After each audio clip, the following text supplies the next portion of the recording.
खाली पिलर उठेगा। हम करेंगे, देखा देना जरा।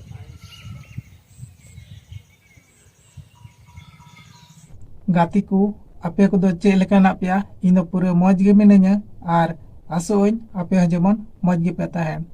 तबे नेल तेदो पासे बापे बुझाव दड़ियेदा नुंकु चे लगी को इंगु बड़ाई कना। दिला तबे नुआ लय सदर तबुनई नुकु चे लगी को इंगु बड़ाई कना।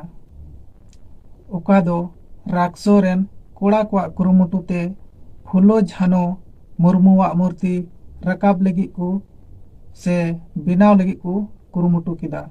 ओका दो गुड्डा जिला रिया सुंदरपड़ी प्रखंड रे मिना राक्सो घुटू टोला नुआ अतुरे फुलो झानो मुर्मुआ मूर्ति रकाब लगी को सलाहा गोटा किदा।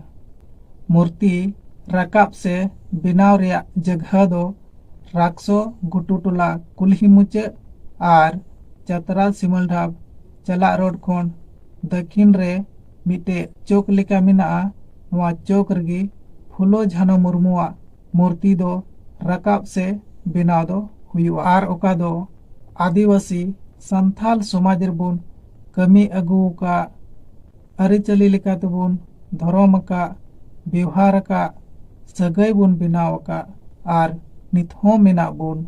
तबे फुलो झानो मुर्मू दो सिदो कन्हू चांद भैरो तिलको मंझी नुकुरेन बुहा कुड़ीकिन ताहे कना। उका दो साहेबगंज जिले रिया बरहेट प्रखंड भोगनाडी अतुरेन को ताहे कना। नेतार हो 30 जून और 11 अप्रैल नुकुबुन दिसे उयहर से मान मानत बुन एमा को कना। वीडियो नेल कते चेक लेका पे बुझाव के तबुना। वीडियो पे कुसिया खाय वीडियो दया कते सब्सक्राइब और लाइक तबुन पे और फुलो झानो मुर्मुआ कमी होरा नेक्स्ट वीडियो रे अड़ी उसराñ अगुय तबुना। मा तबे सनाम कोगी जोहार।